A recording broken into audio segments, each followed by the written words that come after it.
Tito,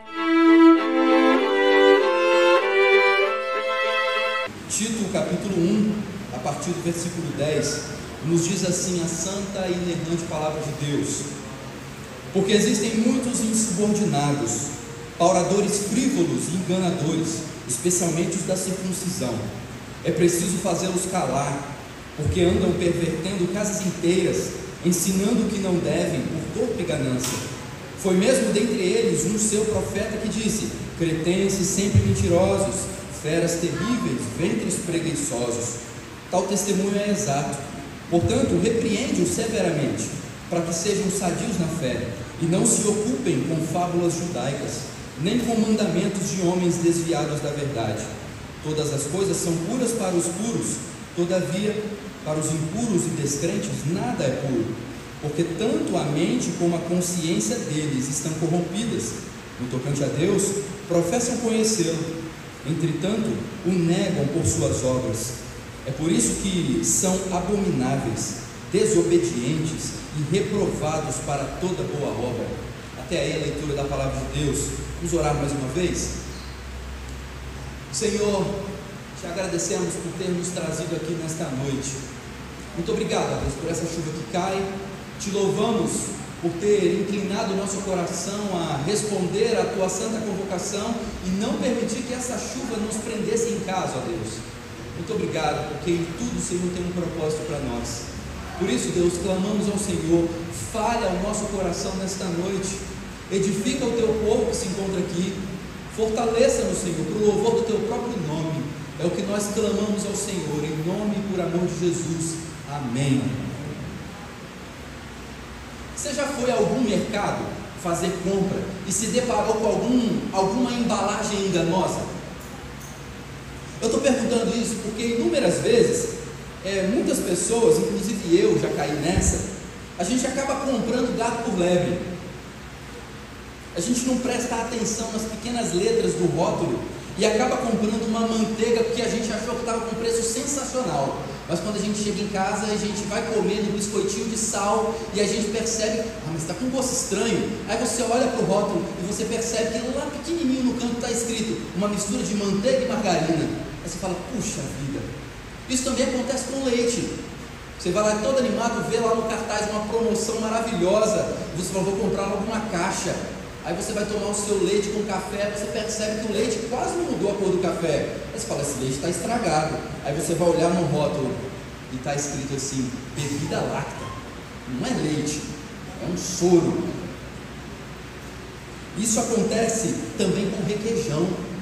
A gente vai no mercado, compra um requeijão mais em conta e por um descuido, quando a gente vai comer o requeijão, a gente vê que está com um gosto meio esquisito. E é uma mistura de requeijão e amido. Por isso que estava barato. E o pior, que você não pode nem mesmo retornar ao mercado e reclamar. Sabe por quê? Porque as informações estão no rótulo. Você não pode voltar lá e dizer: eu não vi. Ninguém vai devolver o seu dinheiro, porque você já abriu o produto. Pessoas não são assim. Elas não vêm com rótulos, nem grandes nem pequenos. Ninguém por aí sai com uma placa pendurada no pescoço anunciando as suas intenções, os seus sentimentos ou os seus planos. As embalagens enganosas de muitos que se dizem representantes de Deus pelo mundo afora têm sido uma ferramenta do diabo para conduzir muitas pessoas ao engano. Hoje, muitos falam em nome de Deus, mas nem todos são enviados por Ele. Há influenciadores religiosos famosos na internet, há pregadores midiáticos e até líderes dentro da igreja que proclamam palavras doces, mas distantes do Evangelho do Senhor Jesus. A grande questão é: como que nós podemos discernir entre um verdadeiro mensageiro de Deus e um falso profeta, como Paulo elenca aqui no versículo 10 ao 16? Essa não é uma questão nova. Desde os tempos apostólicos, a igreja tem sido alvo de falsos ensinamentos, de pessoas que deturpam a palavra para benefício próprio. Foi assim na época de Tito em Creta, e continua sendo assim hoje. No texto de Tito, no capítulo 1, versículo 10 a 16, que nós lemos nessa noite, Paulo faz um alerta forte e urgente. Os falsos mestres são insubordinados, enganadores e gananciosos. Eles destroem famílias inteiras e distorcem a verdade. Por isso a igreja não pode ignorá-los, mas a igreja precisa refutá-los com coragem. Você já se perguntou quantos erros sutis vão entrando na igreja, vão se filtrando na igreja moderna? E o que acontece com a igreja quando a mentira não é questionada, quando a mentira não é confrontada? Veja, o erro cresce, a fé enfraquece, famílias são destruídas e o evangelho verdadeiro acaba sendo sufocado pelas mentiras. Meus irmãos, a verdade do evangelho precisa ser proclamada e a mentira precisa ser silenciada, conforme o próprio apóstolo Paulo nos diz. O que Paulo disse a Tito não é apenas um alerta do passado, mas um chamado urgente para nós hoje. A igreja precisa estar preparada para defender a fé e combater o engano. Dito isso, o tema do nosso sermão hoje é silenciando a mentira e vivendo a verdade.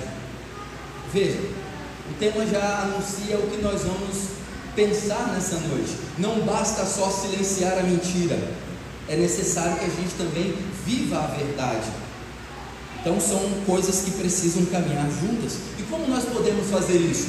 Como que nós podemos silenciar a mentira e viver a verdade? Nós vamos ver isso em 3 partes. A primeira parte que eu quero mostrar para os irmãos se encontra no versículo 10 a 11. E a primeira verdade do texto para a gente conseguir silenciar a mentira e viver a verdade, nós precisamos fazer isso refutando os falsos mestres. Veja mais uma vez o texto. Porque existem muitos insubordinados, pauradores frívolos e enganadores, especialmente os da circuncisão. É preciso fazê-los calar, porque andam pervertendo casas inteiras, ensinando que não devem, por torpe ganância. Você deve se lembrar, quem estava aqui, do sermão anterior, e nós vimos as qualificações dadas por Paulo para que Tito escolhesse presbíteros com vistas ao cuidado da igreja e também à preservação da sã doutrina. E nessa sessão que nós estamos vendo hoje, Paulo vai fazer uma descrição dos falsos mestres, o que contrasta diretamente com o que ele falou na sessão anterior, do versículo 5 a 9. Notem que o versículo 10 e 11, eles são uma explicação do porquê Paulo diz o que diz no versículo 9. Os presbíteros devem ser apegados à palavra fiel, que é a segunda doutrina. Para quê? Para que eles tenham poder, para que eles tenham conhecimento doutrinário, para exortar pelo reto ensino e para convencer todos aqueles que contradizem a palavra de Deus. E veja, irmãos, Paulo não usa palavras suaves. Hoje nós vemos pregadores por aí, que tem uma palavra doce, e parece algodão doce, e anima a igreja, e vai ali, e parece que nunca confronta pecado, nenhuma pregação confronta pecado, é tudo palavras positivas, tudo palavras triunfalistas. Mas olha para o apóstolo Paulo, o que ele está dizendo. Paulo era um homem que amava o Senhor Jesus Cristo, ele amava a igreja do Senhor, ele amava o povo da igreja do Senhor, e por isso ele usa palavras fortes, por vezes, para mostrar a importância de se defender aquilo que ele está apontando. Então Paulo não usa palavras suaves para descrever os falsos mestres. Ele os identifica como um perigo real para a igreja e orienta Tito a refutá-los de maneira firme. E aí você pode olhar para o texto e perguntar: mas pastor, quem são esses falsos mestres? E veja, Paulo descreve 3 características desses falsos mestres. Se você olhar comigo no versículo 10, Paulo vai falar que eles são insubordinados, pauradores frívolos e enganadores. Insubordinados significa que eles são pessoas que não se submetem à autoridade da palavra. Eles não respeitam a autoridade da palavra de Deus. Eles rejeitam a sã doutrina. Eles querem impor os seus próprios ensinos. E você sabe que até hoje essa característica ela permanece naqueles que são falsos mestres. Um falso profeta sempre surgirá com alguma coisa extra bíblica para dizer como que você deve viver a vida cristã. Só a palavra não basta, você também precisa fazer tal coisa. E aí você pode inclusive ver aqueles que falam assim: Jesus salva, mas se você não guardar o sábado, você vai para o inferno. Eles estão acrescentando outras coisas palavra de Deus. Que Jesus é esse que morreu na cruz para pagar pelos seus pecados, mas você tem que fazer a sua parte para ser salvo? Não. Você sim tem que se santificar, você faz a sua parte na santificação, mas para a salvação o pacote já vem completo. Já vem completo. E aí tem uma outra palavra que Paulo descreve esses falsos mestres, que talvez você nunca escutou, só está na Bíblia: pauradores. Você fala, o que é isso, pastor? Pauradores são tagarelas, sabe aquela pessoa que fala demais? Se algum dia você quiser, alguém no serviço fala demais, em vez de você reclamar, você fala assim: você está muito paurador. Deixa ele se virar depois que procurar na internet o significado. Então ele fala: vocês, os falsos mestres, são pauradores frívolos, ou seja, eles são tagarelas fúteis, eles falam futilidade, o que eles falam não presta para nada. Aqueles que falam palavras sem fundamento, palavras vazias, palavras inúteis, e eles são hábeis no discurso, mas as suas palavras não edificam, elas apenas enganam. A terceira característica que Paulo nos dá é que esses falsos mestres, eles são enganadores. Literalmente, enganadores aqui no texto está significando aqueles que querem enganar a mente. Não é sem intenção, é intencional. Eles querem enganar, eles querem perverter a mente. Eles são manipuladores que manipulam, que deturpam a verdade para confundir os crentes. E Paulo menciona esses falsos mestres. Ele menciona, aliás, que esses falsos mestres, em sua maioria, eram da circuncisão, ou seja, eram judaizantes que tentavam impor a observância da lei de Moisés como meio de salvação. Eles promoviam um legalismo destrutivo, ensinando que a fé em Cristo não era suficiente, algo que contradiz o Evangelho da graça do Senhor. Mas o que esses falsos mestres faziam e fazem ainda nos dias de hoje? Observe que Paulo, ele não acredita aqui em liberdade de expressão na igreja local. Para Paulo, somente a verdade deve ser ensinada e aplicada na igreja. E a razão é clara: é a consequência desses falsos ensinamentos. Por isso que Paulo não sugere diálogo. Paulo não sugere diálogo nenhum com esses falsos mestres, mas ele manda, aqui a ideia literal de silenciar é tapar a boca. Tito, cale a boca desses falsos mestres que estão atrapalhando a igreja em Creta. É isso que Paulo está trazendo. Veja o versículo 11: é preciso fazê-los calar, porque andam pervertendo casas inteiras, ensinando o que não devem por torpe ganância. Vejam, irmãos, as consequências da atuação desses falsos mestres e do ensino errado que eles traziam. Eles pervertiam casas inteiras, e essa expressão ela indica que a heresia ela não afetava apenas indivíduos, mas ela destruía famílias inteiras. E muitos desses falsos mestres se infiltravam na igreja, e a igreja naquela época era nas casas, não tinha um lugar próprio como nós temos hoje. Então a igreja às vezes rodava de casa em casa da comunidade cristã, e esses homens iam de casa em casa ensinando. E aí a ideia de Paulo é que aonde eles iam, eles pervertiam toda aquela família que estava recebendo a igreja no seu lar. Paulo também vai dizer que eles ensinam o que não devem. Eles pregam doutrina que não vinha de Deus, pregavam doutrina que não vinha de Deus, misturando verdade com o erro. Com que propósito? Para enganar. Eles criam um evangelho alternativo que desvia as pessoas da simplicidade de Cristo, e isso existe ainda nos dias de hoje. Mas também Paulo vai dizer que esses homens são movidos por ganância. A expressão aqui do texto, torpe ganância, indica que o objetivo deles era lucro pessoal, não somente lucro financeiro, receber as ofertas e ir embora. Era também um prestígio social, era também o desejo do domínio de outras pessoas. Eles não pregavam para salvar, mas eles pregavam para explorar. A falsa doutrina geralmente anda de mãos dadas com a exploração financeira. O problema dos falsos mestres, meus irmãos, não é apenas teológico, mas também moral. Eles não apenas ensinam errado, mas eles vivem de forma corrupta. Por isso a igreja deve ser vigilante contra o erro. Não podemos ser ingênuos diante dos falsos mestres. Precisamos discernir quem ensina a verdade do Evangelho e quem está distorcendo as Escrituras. Como que nós podemos fazer isso? Conhecendo a Bíblia. Lembra dos bereanos? Paulo chegou na cidade de Bereia e começou a pregar, e aquilo que Paulo ensinava, eles iam para a Escritura para verificar se era de fato aquilo, lá em Atos 17. Então, nós precisamos conhecer a Bíblia. Nós também precisamos avaliar o caráter daqueles que são tidos como mestres. Lembra que na pregação anterior nós vimos as características que Paulo dá a Tito, para que aquelas características, aquelas qualificações fossem encontradas em homens, para que eles pudessem exercer o cargo de presbítero da igreja. A ideia ali não há divisão como nós temos hoje, a ideia de pastores, os líderes da igreja.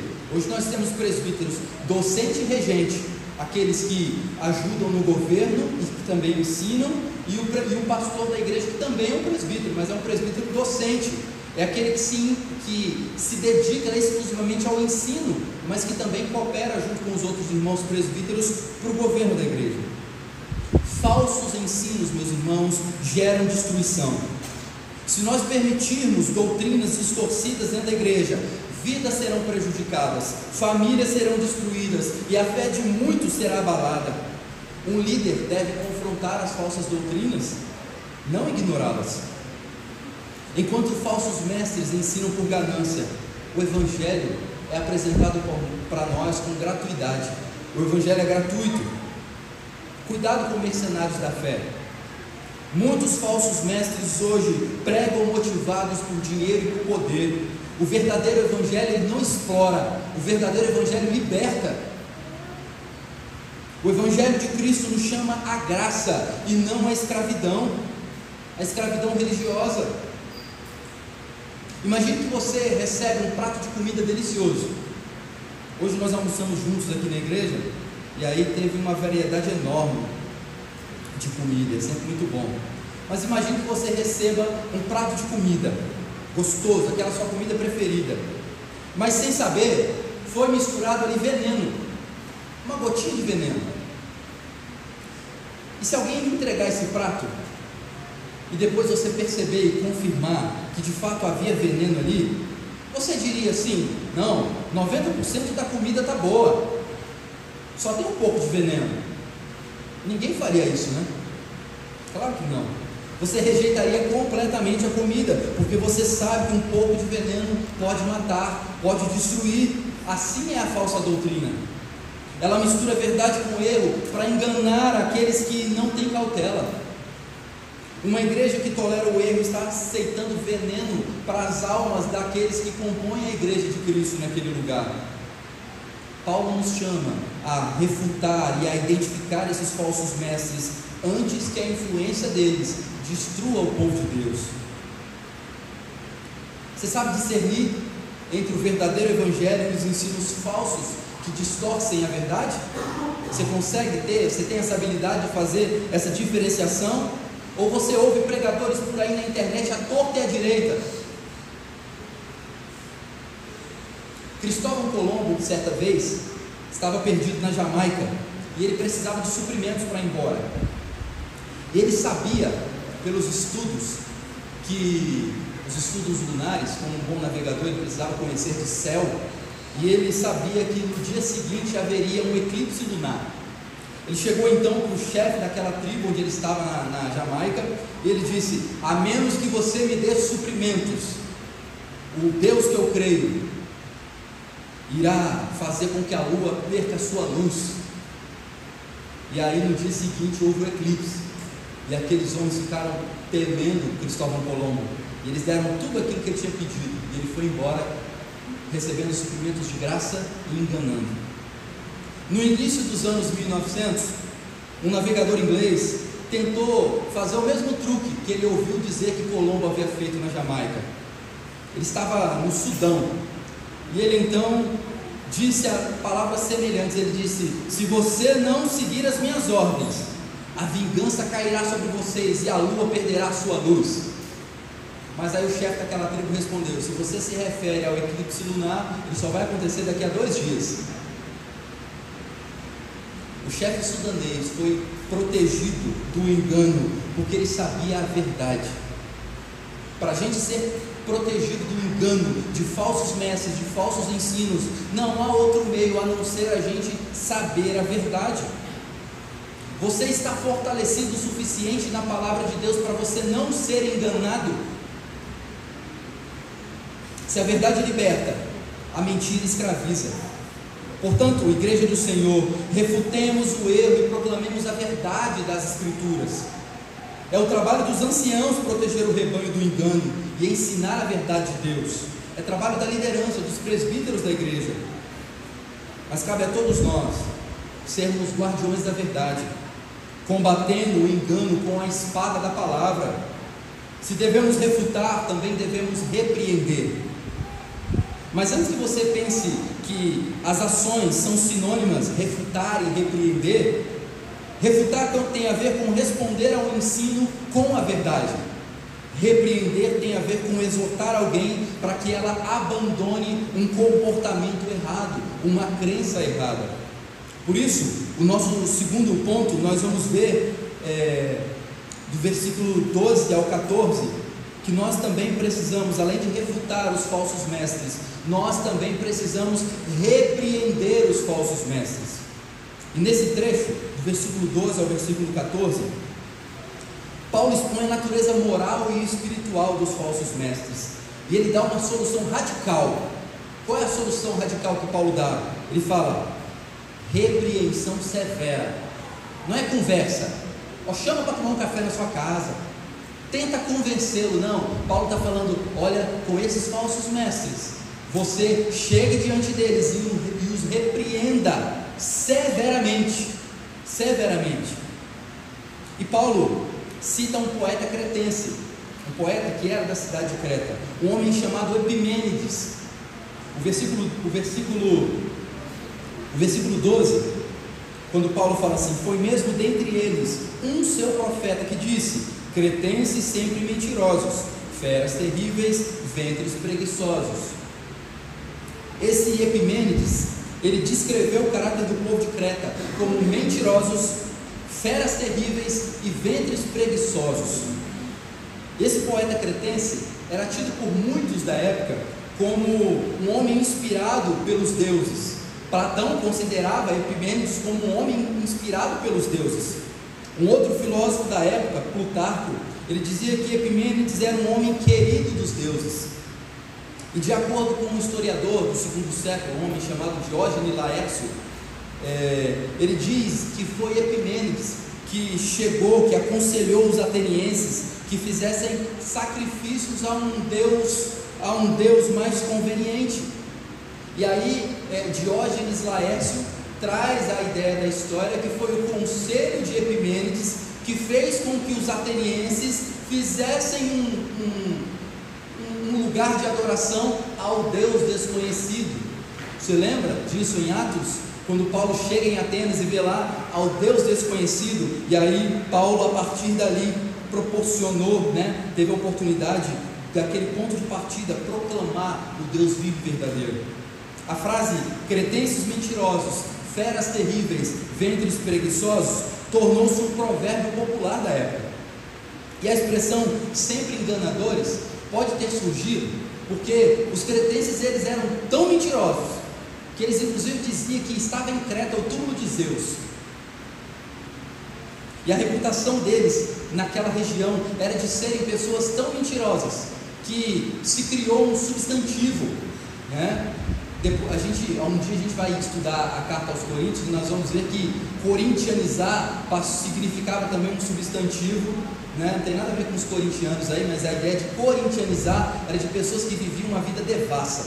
E aqui a ideia de serem cretenses, a ideia de cretismo passou a ser um sinônimo de mentiroso. É como se você quisesse ofender alguém, chamá-lo de mentiroso, você está praticando um cretismo, Tem nada a ver com a palavra cretino, eu não consegui estudar a fundo, mas o som é semelhante, Talvez pode ter alguma relação. Ou seja, a conduta dos homens lá era de fato uma conduta mentirosa. E a expressão feras terríveis, ela demonstra um caráter selvagem e cruel dos cretenses, no tempo de Epimênides, no tempo de Paulo e no tempo de Tito. Eles costumavam arredar todos os seus caminhos para obterem vantagens pessoais. E já a expressão ventres preguiçosos estigmatiza os cretenses como glutões, como pessoas que comiam muito além do necessário, pessoas indolentes e homens e mulheres ávidos por prazeres sexuais ilícitos. E no versículo 13, Paulo faz uma confirmação desse provérbio popular. Paulo diz: tal testemunho é exato. Ele não está aqui insultando os cretenses, mas expondo um problema real na cultura que facilitava o surgimento de falsos mestres. Dessa forma, Paulo propõe uma solução. Qual é a solução? Uma repreensão severa. Paulo não recomenda a tolerância, mas Paulo recomenda o confronto, ir de encontro ao falso ensino. A palavra grega para repreender, ela significa expor, corrigir, demonstrar o erro e chamar ao arrependimento. A expressão severamente indica um confronto firme e direto, sem rodeios, sem meias palavras. Deve ser exortado firmemente. E qual é o objetivo dessa repreensão? Purificar a fé da igreja, livrar o povo de enganos e proteger a igreja contra mandamentos humanos. E Paulo vai falar aqui de fábulas e mandamentos de homens. Ele diz isso: fábulas e mandamentos de homens desviados da verdade, no final do versículo 14. Muitos falsos mestres, eles promoviam tradições judaicas misturadas com lendas e misticismo. Paulo também alerta sobre essas fábulas lá em 1 Timóteo, no capítulo 1, versículo 4. Fala também a Timóteo sobre isso. Mas Paulo fala no versículo 14 sobre homens desviados da verdade. E esses homens, eles acrescentavam regras humanas ao Evangelho, a palavra de Deus, desviando os crentes da simplicidade da fé que o Senhor Jesus havia dado na sua palavra. Irmãos, sempre que algo é adicionado ao Evangelho, ele se torna um outro Evangelho. O Evangelho que liberta não pode ser misturado com um falso ensino que escraviza. E o falso ensino, ele sempre reflete a cultura ao seu redor. Assim como os cretenses tinham uma cultura mentirosa e corrupta, hoje vivemos numa sociedade de muita relativização da verdade. Pessoas inclusive dizem: a verdade é relativa, você tem a sua verdade e você tem a minha verdade. Não, só existe uma verdade. Não existe o seu lado da história e o meu lado da história. Não, existe um fato, e o fato é a verdade. Muitos pregadores modernos se adaptam à cultura ao invés de confrontá-la. Eu não estou querendo dizer com isso que nós não devemos e não podemos consumir cultura. Nós podemos fazer isso. Nós precisamos de pintores cristãos, nós precisamos de cineastas cristãos, nós precisamos de autores de novelas cristãos, nós precisamos de pessoas nas mais várias áreas, trabalhando para a glória de Deus. O problema é que a cultura ela não é neutra, porque a cultura é fabricada por homens. A cultura do nosso tempo é fabricada por homens do nosso tempo. Logo, a cultura sofre influência, seja para o lado bom, seja para o lado mau. E muitos pregadores modernos, eles se adaptam à cultura do nosso tempo, ao invés de confrontá-la, ao invés de buscar redimir a cultura, de mostrar como que tal coisa deveria ser feito. Muitas pessoas hoje ensinam que não há mais o belo, mas o belo é aquilo que é criado por Deus. Se você já teve a oportunidade de ir a São Paulo, se você ainda não foi lá, no dia que você for, de preferência na quinta-feira, a entrada é gratuita lá na Pinacoteca de São Paulo. E aí tem quadros belíssimos, quadros do tamanho dessa parede inteira aqui, ó, pintados à mão, mostrando uma paisagem com profundidade perfeita. Aquilo ali é beleza.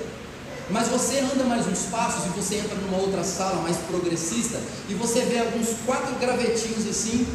No dia que eu fui lá pela primeira vez, eu tirei foto e mandei pro meu pai, que é marceneiro. Eu falei: pai, você está perdendo dinheiro, dá para o senhor ter exposição na Pinacoteca de São Paulo. E eles estavam chamando de arte, e não havia beleza ali, havia uma retratação de uma realidade, mas não era beleza. Então existe sim o belo, mas no mundo onde há tanta relativização, você é impedido às vezes de falar: não, isso é bonito, e isso é feio, isso é uma boa música, isso é uma música ruim. Por quê? Por conta da relativização da verdade. Alguns suavizam o evangelho para não ofender. Não vou falar disso não, né? Senão daqui a pouco a igreja, os presbíteros lá vão me correr de lá. Não vou tocar nesse assunto não, deixa quieto, vou pular. Outros adicionam regras humanas e criam um evangelho de opressão e legalismo.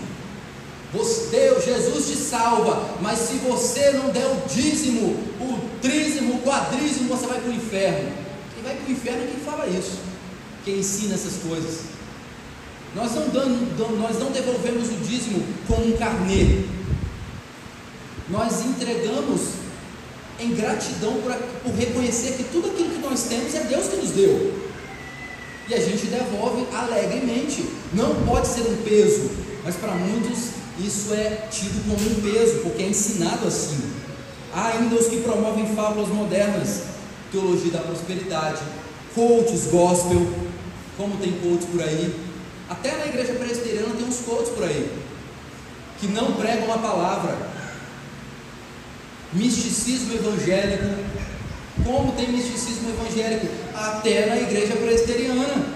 Não deveria ter, né? Nós temos uma igreja reformada, nós temos a palavra de Deus que nos norteia, nós temos o nosso símbolo de fé, com uma sistematização da nossa fé, daquilo que nós cremos. Pastores que utilizam dessas táticas, dessas estratégias, eles não estão sendo fiéis aos seus votos de ordenação, porque eles juraram obedecer a palavra de Deus e os símbolos de fé. Pastores e presbíteros, na sua ordenação, todos eles precisam fazer esse juramento. Nós precisamos, meus irmãos, de líderes que não tenham medo de confrontar o erro, com amor, mas com firmeza. Nós não podemos deixar a ideia de educação passar à frente da firmeza, da repreensão. Às vezes, para a gente tentar ser educado, nós temos que ceder a sã doutrina, e isso não agrada a Deus. Nós precisamos exortar pelo reto ensino, ainda que possa às vezes parecer: nossa, fulano foi tão duro, e às vezes nós vamos ter que ser duros mesmo, para espantar, para calar o falso ensino. A igreja deve ser uma coluna da verdade, e não um palco de fábulas, porque o nosso compromisso é com a palavra, e não com as ideologias desse mundo. Não importa se é feminismo, se é qualquer ismo que você pense aí, nada dessas coisas tem que influenciar a maneira como você enxerga o mundo. É a palavra de Deus que norteia você a enxergar todas essas coisas. Imagine um construtor, que ele começa a construir um prédio. No início a base está boa, está tudo alinhadinho, tudo no nível, mas de repente percebe-se um erro de cálculo, e a estrutura ela começa a ficar ligeiramente torta. O construtor percebe o erro, mas ele decide ignorá-lo, para evitar atrasos, para evitar crítica ao seu trabalho. Ele deixa para lá, e com o tempo a tortura vai aparecendo cada vez mais, o prédio se inclina cada vez mais, ao ponto que tem um dia em que o prédio vem à ruína, o prédio vem abaixo, porque negligenciou os fundamentos, negligenciou a estrutura sólida dos fundamentos. O falso ensino pode parecer pequenininho no começo, mas a sua influência cresce e destrói a estrutura da igreja. Se os fundamentos não forem corrigidos logo, todo o edifício da fé colapsa. A verdade precisa ser defendida desde o princípio. E nós estamos defendendo a verdade ou permitindo que pequenos erros cresçam na igreja? E você na sua vida, você tem zelado por viver uma cosmovisão bíblica, ou você tem se conformado a ensinos que divergem a palavra? Clame a Deus para que Ele lhe dê discernimento para permanecer firme na verdade, e coragem para repreender o erro que venha te assediar. Se até aqui, meus irmãos, nós vimos duas ações que são necessárias para silenciar a mentira e para viver a verdade, nós vimos que nós precisamos refutar e repreender. Eu quero apresentar a última e terceira ação, que é resistir. As três com R para ficar fácil você guardar: refutar, repreender e resistir aos falsos mestres. E uma maneira de você silenciar a mentira e viver a verdade é resistindo aos falsos mestres. É o que a gente vê do versículo 15 e o 16. 15 e 16. Os falsos mestres, eles pertenciam à igreja de Creta, e eles tentavam conciliar a servidão judaica, o cerimonialismo judaico, com a liberdade cristã. Você já viu por aí igrejas neopentecostais fazendo procissão no meio da cidade, todo mundo vestido de TNT, uma fantasia ridícula, com uma réplica da Arca da Aliança, andando pelo meio da cidade? Tem vídeos por aí assim, pastores que usam indumentárias judaicas, usam até kippah, né? Eu não teria onde colar kippah, teria que ser com dupla face se eu fosse usar aquilo, mas muitos deles, sem dúvida, tinham sido educados desde a infância na religião das sombras, e parecia fácil entender que com a vida e morte do Senhor, essas sombras se dissiparam. Todo o Antigo Testamento cumpriu um propósito. Qual era o propósito de todo aquele cerimonialismo, todas aquelas coisas? Era apontar para Cristo. E quando Cristo veio, todas aquelas coisas deveriam ser deixadas para trás. Deveriam ser deixadas para trás. Eles eram influenciados, como certamente estavam, pelos judeus impenitentes, que não eram pertencentes à igreja.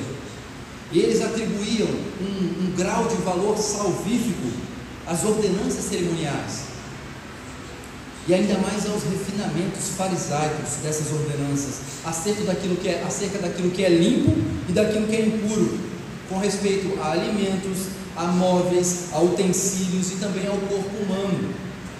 Eles consideravam a pureza como um atributo não da mente e da consciência, mas do homem e das coisas materiais.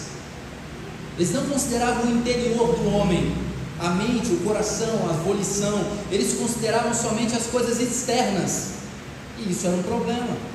Isso era uma coisa que remontava à antiga religião judaica, que cumpriu o seu papel.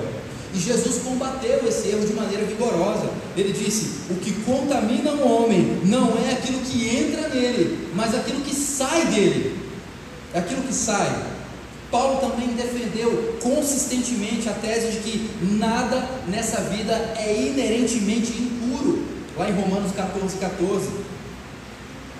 E Paulo também defendeu que é a disposição do coração e o propósito da mente que determina o que é puro e o que é impuro. O versículo 15, olhe novamente comigo para o versículo 15. Todas as coisas são puras para os puros, todavia, para os impuros e descrentes, nada é puro, porque tanto a mente como a consciência deles estão corrompidas. O que Paulo está dizendo aqui para a gente? A pureza, ela vem de dentro e não de regras externas. O conceito de pureza aqui não se refere a alimentos ou a rituais judaicos, mas à própria pureza do coração. Os falsos mestres, eles criavam regras humanas, mas o coração deles ainda permanecia impuro. A expressão todas as coisas que Paulo utiliza aqui significa tudo aquilo que foi criado por Deus, tudo aquilo. Não é a coisa impura que faz os homens impuros, mas os judeus erroneamente sustentavam. Mas veja, os homens impuros é que fazem cada coisa pura ou impura. E é uma verdade prefigurada num texto que nós já estudamos no ano passado, no livro do profeta Ageu. Lá em Ageu, se você quiser abrir sua Bíblia em Ageu, no capítulo 2, versículo 13, Deus vai mandar Ageu perguntar uma coisa aos sacerdotes. Deus vai dizer assim: se alguém que tinha tornado impuro pelo contato com um corpo morto tocar em alguma dessas coisas, ficará ela imunda? E aí a resposta dos sacerdotes foi correta: ficará imundo. Lembra daquelas coisas que não podia ser tocado, não podia tocar em nada morto, não podia tocar em carcaça de animal? Lembra da história de Sansão? Ele tocou na carcaça de um leão e por isso ele deveria ter sido impuro, mas ele não ligou para isso.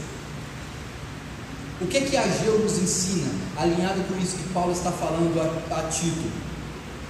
Santidade não se transmite com a mesma facilidade que o pecado. Pecado é igual vírus, pega. Ninguém pega o vírus da saúde. Ninguém vai para a academia e só por se matricular e pagar a mensalidade começa a perder as medidas indesejadas ou começa a ganhar medidas desejadas. Não se pode ter a saúde melhorada somente por viver com pessoas que se exercitam.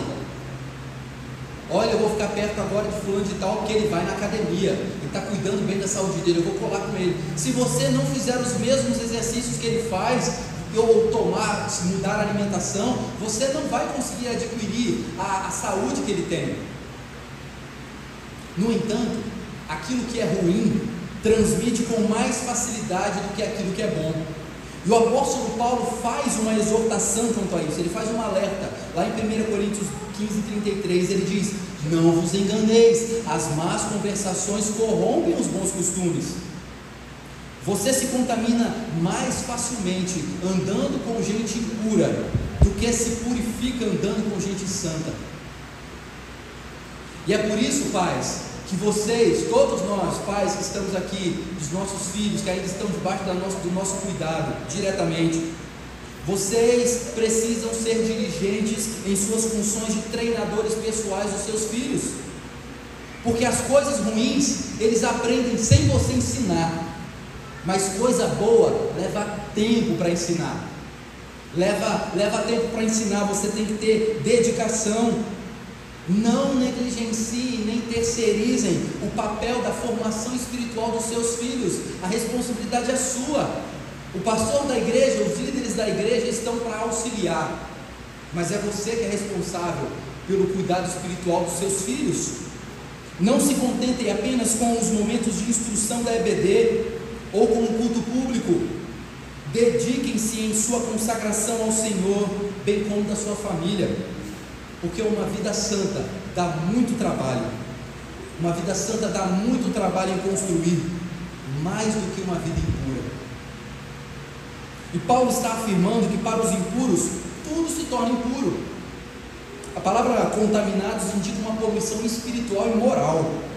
A corrupção não estava nas coisas externas, mas na mente e na consciência daqueles homens, dos falsos profetas. Então perceba, aquilo que é bom pode ser distorcido por alguém que tem um coração sujo. Deus criou todos os elementos químicos que nós usamos para fazer as coisas. Ainda que a gente fale assim, olha, fulano criou alguma coisa do nada. Não, para ele criar o que ele criou, ele precisou usar elementos que já estavam na terra. Ele simplesmente misturou. Veja, Deus deu a Adão e Eva o sexo para se multiplicarem, e o pecado veio e deturpou isso. E agora uma coisa que foi boa para ser desfrutada dentro do casamento, agora é utilizada por pessoas de maneira ímpia e de maneira que não agrada a Deus. Deus deu sabedoria aos homens para criar remédios, mas o mesmo homem sábio vai e cria veneno. Deus deu sabedoria ao homem para criar cercas para se proteger dos animais, mas vem o homem e mistura pólvora com outras coisas e faz uma bomba atômica. Perceba como que as coisas boas às vezes são distorcidas pelos impuros e se tornam coisas impuras, mas as coisas foram criadas pelo próprio Deus.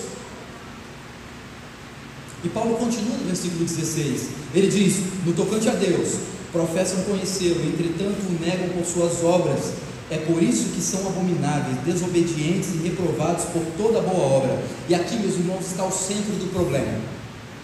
Eles falam sobre Deus, mas as suas ações, elas desmentem as suas palavras. Eles são espiritualmente inúteis, e Paulo usa aqui 3 palavras fortes para descrevê-los. Paulo fala, eles são abomináveis, ou seja, eles são detestáveis, eles são desobedientes, ou seja, eles recusam a seguir a verdade. E a terceira palavra, eles são reprovados para toda boa obra. O que significa? Eles são inúteis para qualquer coisa. Abomináveis, desobedientes e reprovados para toda boa obra. Ou seja, eles não apenas ensinam errado, eles vivem errado. Eles pregam santidade, mas vivem o pecado. Eles falam sobre Deus, mas são desobedientes. Se apresentam como líderes, mas não produzem frutos verdadeiros. E veja, nós estamos falando aqui dos falsos mestres. Mas essas coisas também podem ser aplicadas ao indivíduo, que por vezes fala que é crente, mas vive uma vida distorcida do Evangelho. Fala que ama a Deus, mas não está nem aí para a igreja, para a comunhão. Fala que quer ser santo, mas quando está sozinho e ninguém está vendo, ele faz coisas terríveis, ou pensa coisas terríveis. Falsidade doutrinária leva à falsidade moral. Meus irmãos, o que cremos molda também o que vivemos. Quando a doutrina é corrompida, o caráter é comprometido. Se um líder ensina um evangelho distorcido, sua vida refletirá também essa distorção. Quando a verdade é relativizada, o pecado acaba sendo normalizado. Quando a santidade é substituída por emocionalismo, a obediência ela é descartada. Quando a graça é reduzida à permissividade, a cruz perde o seu poder transformador, não inerentemente a ela, mas na vida daquele que deixou de lado a graça, começou a abraçar a permissividade. O erro nunca se limita apenas ao ensino, ele contamina o coração, e ele também acaba destruindo o próprio testemunho da pessoa. Paulo alertou: eles professam conhecer a Deus, mas eles negam-no com as suas obras. A boca pode proclamar a fé, mas a vida desmente. A teologia errada sempre vai produzir frutos podres na vida daquele que tem uma teologia equivocada. Por isso, nós devemos guardar a sã doutrina. Uma fé verdadeira gera vida santa com o auxílio do Espírito Santo. Mas onde a doutrina é pervertida, a igreja é corrompida. Porém, onde a verdade é proclamada, o povo de Deus é exortado, é alimentado, é fortificado, e Cristo Jesus é glorificado. Por isso nós precisamos resistir aos falsos mestres. Mas o que devemos fazer quando nos deparamos com esses ensinos errados?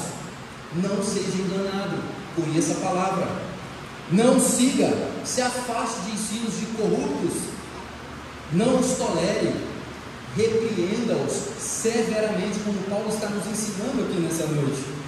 A igreja, meus irmãos, deve ser o bastião da verdade, não um playground para falsos ensinos ou para falsos mestres. Imagine que você tem um espelho em casa, e esse espelho está manchado de sujeira e de gordura, e sempre que você olha nele, a sua imagem parece borrada ou até mesmo distorcida. Você pode pensar: você está sujo, mas na verdade o problema está no espelho. Assim é a mente dos falsos mestres.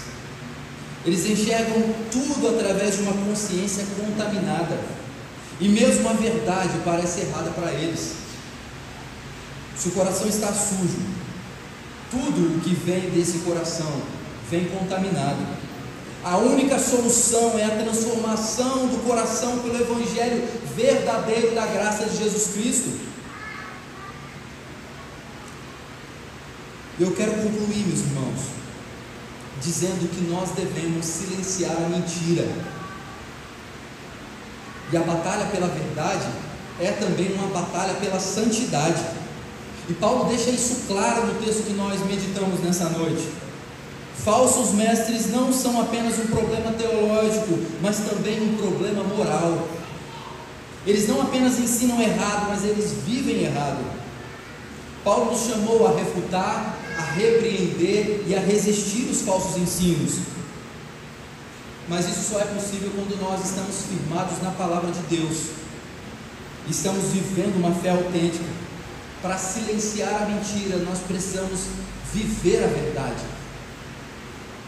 E no centro de toda a defesa da verdade está Jesus Cristo. O maior motivo para refutarmos, repreendermos e resistirmos aos falsos mestres é que eles distorcem a mensagem de Jesus Cristo.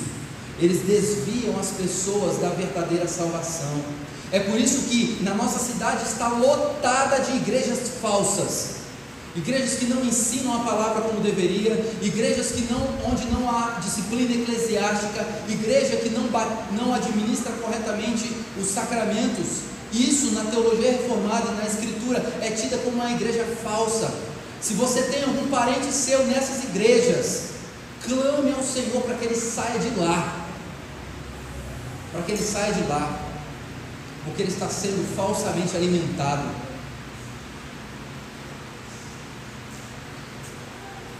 Jesus não apenas ensinou a verdade, Ele é a própria verdade. Jesus não apenas viveu em santidade, Ele é a santidade que nos transforma. Enquanto o falso mestre nega Jesus com a sua vida, o verdadeiro crente exalta a Cristo com as suas ações, com as suas palavras. A maior defesa contra o engano é conhecer e amar a Cristo acima de tudo. Não basta resistir ao erro, devemos nos apegar à verdade, Jesus Cristo. Não basta refutar os falsos mestres, devemos nos submeter ao mestre verdadeiro, Jesus Cristo. Não basta conhecer a doutrina correta, devemos viver uma vida rendida a Jesus Cristo. A batalha contra o erro não é apenas algo intelectual, é principalmente algo espiritual. E nossa maior arma é Jesus Cristo, é a palavra fiel da verdade. E nossa maior defesa é uma vida transformada por Ele.